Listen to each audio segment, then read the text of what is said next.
going to show you how to fix this problem. If you open your diff and you've got these little gouges in your spider gears,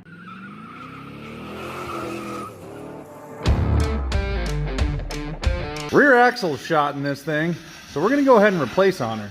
These are all the tools you're going to need to take this rear axle out. Plus you're going to need those, and you're going to need those. You're definitely going to need a friend, probably a creeper, and it helps if you have a lift. Actually, you know what? You probably don't need all this. First step here, you've got a couple of cables and wires that run into the cab of the truck. Right up there, those are the brake cables for the parking brakes. We have new ones on the new axle thing we bought. But this is your ABS wire that comes down to this side of the axle, and then you've got one that goes down to the other side. And so we need to take this one out because we ended up cutting our old one out of the junkyard rig. So we'll take this all the way off, let it hang, and then take the rest of the axle out.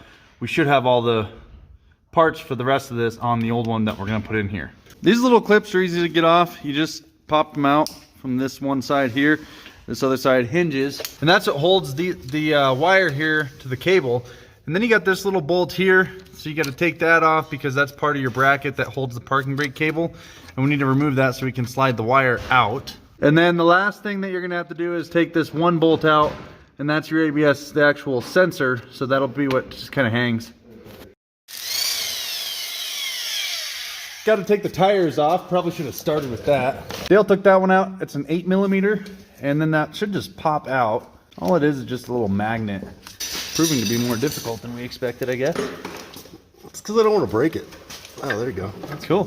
This little clip, you're gonna destroy it when you pop it out, but it just pops out of the bottom over here. And like I say, now we should just be able to kind of let this whole thing dangle. Feed stuff around. Yeah, just like that. Goes up there, dangles down here. We can just put it up out of the way, plug it into the new used axle we got here in just a bit. We were pulling this side out, and as Dale pried on it, it snapped right in half because look at this. It looks like it melted at some point. Probably when he overheated this side because the axle was seizing. But we're going to definitely have to borrow our old sensor here. So all we're going to do is just cut the wire right here, and we'll show you how to splice that in on the new one. 15 on the sway bar here. Just going to take the end link off, let it hang, and then 15 on this guy right here. This side is a welded nut, so you got to take that side off.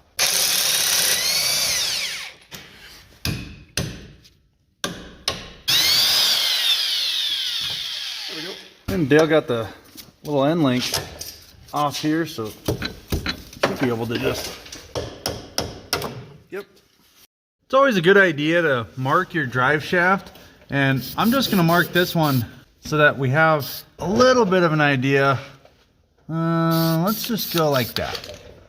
So when we hook it back up, we just line up that white mark, and it should balance okay. Normally, if we do the same thing to this side, it'd be irrelevant for us because we're not going to use this rear axle again. Drive shaft here just kind of should just pop out. Ended up using a pry bar just to get it out enough. You slide it down. Tim, can you just slide it out? Just a slip yoke, and you got some splines on there. You probably want to re-grease those when you put this all back together. Just go throw your drive shaft somewhere safe. It's nice to set it on cardboard or something so you don't accidentally ding it. We got a vent tube that Dale's just going to pop off here. Those just pull straight up and out. Because we got all this stuff disconnected, Dale can actually just lower this down and kind of squeeze that coil out. Just like that. We're going to reuse those coils. So we'll get them out from both sides here. And then we'll move on to the brake lines. All we have to do, because we have the brake lines on the new axle, is we're going to take off this little nut here, get this housing out, disconnect the brake line so that this will all go with the old one, and then our new one will just plug and play. 3/8 on that guy there. That bolt comes out, and then this just drops out of the way. So this part just goes with the axle. We'll have to bleed the brakes, obviously, because we just opened up the system and it's dripping now. And instead of using a drain pan, we're just going to use Wall Street Journal, any number of newspapers. That wouldn't stop leaking, so we did the bag and the zip tie trick. Now, all we have is one bolt on this little unit arm, and then we have one bolt on the other side. Had to bend the exhaust heat shield out of the way just a little bit to get to it, but that should be it. We're gonna leave the unit arm on the axle, lower it down onto jack stands. We'll have two more bolts plus our little brake clips, and this thing should be out.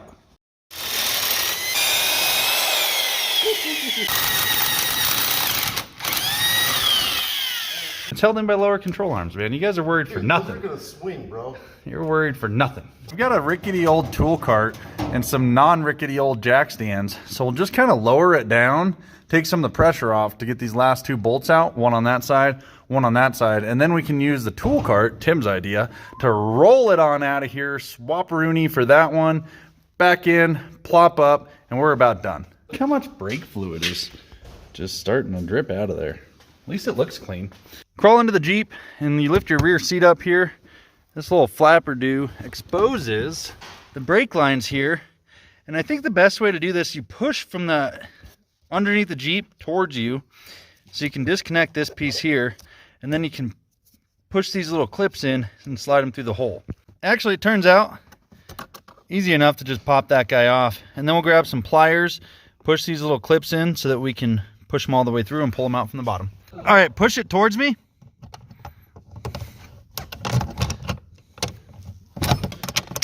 Talking about how fiddly. How fiddly that was. Just Ed China, just fiddly. Now we're gonna go under, remove those last two bolts. Plop that bolt out, and it should just kind of free float on this. Be able to lift the Jeep back up and slide it out. No. Are you able to break it at all with the breaker bar? Nope.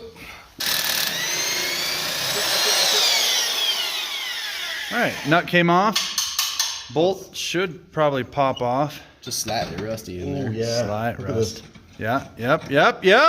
Goodness. Anticlimactic. So tight. So tight. Oh god. Oh my god. There. I will hold this side. Cool. That works. Apparently that's the trick. You gotta hold the axle while your friend with the pipe loosens it, while your other friend holds it with the breaker bar. And That's the only way. And while we're all anticipating this to fall on our face. Yes. Also true. Yep. Okay, just pull that bolt out. Boom. So you end up having to pry out a little bit on this top part here. We got the other side out. Just stick your pry bar in and then pop it out just like that. Watch the exhaust, yeah. Oh boy. It's all good. It's all good. All good in the hood. That's the science it goes. Before we go put the new one in, we're gonna crack this guy open and see what these gears look like, because we're fairly certain they are just shredded. The Spider gears are probably not even really there anymore on this side. This side might be okay. And Tim's just gonna break the seal, working it all the way around this end of the diff. You don't have to do this to your old one, but I mean, you did all that work, you might as well. Yep. Diff cover comes off. How much fluid is in this thing? None. None at all. A little bit. A little bit. Okay, let's check on Spider gears. They don't look bad. No, they absolutely do. Do they? Yeah, stop right there. Turned on the light so you guys can see. That's the damage we were talking about. So this is unusable completely. That one there's Ooh, look at that gouged. The only thing that is still acceptable is the ring gear somehow. Didn't get damaged because I thought chunks might have flown around and lodged in the ring gear, but it looks okay. Look at how much metal's down there. Just a shiny milkshake. When we were getting this one out of the junkyard, we didn't have the luxury of the lift. Check out that video, but we beat the hell out of this. Just gonna have to, that's okay, but this little ear is just about as cattywampus as you can get. So we need to bring it down like that so we can reinstall it. We can use some heat and some pliers. A little bit of yellow bottle flame. Just like that, it is more or less okay. Dog approves. We decided to use the Suck-O-Matic to pull some fluid out of this used diff that we bought, and it looks brand new. But if you guys want to see some videos on how to use tools like that, drop it in the comments. We can make those too. You just want to fill this before you put it back in. If you're going to do the fluid change, make your life easier. You know, you don't have to deal with the under the car BS with filling these things with a slippery Pete or some other kind of pumpy do. 75.90 is the correct weight. A little bit complicated process here. We're doing our best to line it up so we can put the top control arm in with our little janky setup, using our lift to raise and lower the Jeep.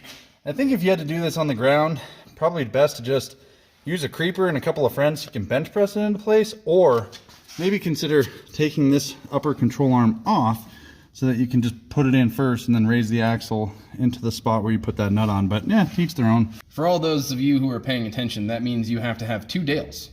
2 dales. 2 dales. Trucking along here, we got the bottom bolts in for the lower control arm. Now we're just working on getting this upper control arm lined up, and that's more work than we expected, but we're pretty close on that side. We're only about 1 inch off, and we're about 2 inches off on this side. So I think it's just a matter of wiggling the axle until it lines up. Just a game of up and down to get these top bolts lined up. But we finally got her. We ended up doing the bottom portion of this in. Keep the bolt there, wiggle till it goes all the way up, and now we're in a spot where we think we can just send the bolts home using the Ugga-Duggas. That's 2 Ugga-Duggas, not... At the part where we're gonna get the springs installed, there's a little stopper down here that you have to align with the bottom part. So when Dale slides this in, he's gonna make sure that's in the correct spot. Just push down on the axle, spring goes over that little perch up there, and that's done. Now we can hook up the shock and sway bar on this side, but we should do the spring on the other side first. Boom. No fingers were hurt. No fingers were hurt. Got that brake line hooked up again, the little bracket hooked up. We can just pop this back into the little unit arm there. And we got the coils in, we got the shocks in, we got the sway bar in. We still have the ABS line to deal with and the parking brake, and then also the drive shaft. But we're very, very close to being done. Putting our ABS sensors back in. This is the one from the old axle that we'll use for here, and then we'll have to splice the wire on the other one. There's our sensor from the used axle, and then this is our wiring harness from the Jeep. White wire right there, black wire right there. This is just heat shrink tubing. And all I'm gonna do, and it'll piss a lot of you off, but twist these wires together, heat shrink them down, and then go around it with electrical tape to hold them together, and then maybe just an extra little zip tie for just maximum safety, and full sender down the road. That's kind of sort of how it looks with the heat shrink. Now we'll go over both of this with electrical tape to give it one of these little nice coatings, protect it from road debris. Wiring job is done. Now we're gonna hook it all up here and just make sure we have both sides back into the little grooves connected to the parking brake, and then put the parking brakes up through the inside. I'm going to get these parking brakes back up here. A couple things on this. I want to separate these tabs out so when you push it through they'll click in. But you have to make sure this is off so you have enough room, otherwise the line feels like it's way too short. Those are clicked up in there. Now we just got to hook up this bracket, and then there's some brackets right up in here that help hold everything together. And then these little clips hold the ABS wire to the parking brake. During the reassembly, it was easier to just pop this guy off that big cable, put them on the little cables, and then pull that big cable into it. After you get it all connected, you drop your carpet back down, looks factory new, ready to go. We got things cleaned up mostly back there. Don't look too hard. And put the drive shaft in. Side down. There we go. That's perfect. Slide it in there. If I can find a pry spot. Can you pull on the shaft just a tad? Okay. There we go. There, it slid in now. Yep. Only took 17 hands. Drive shaft is done. Gonna grab those tires and wheel combos and slap them back on and road test. That should not be that hard. Title of your sex tape. Title of your sex tape. That's the second Brooklyn Nine-Nine reference we've made on this channel.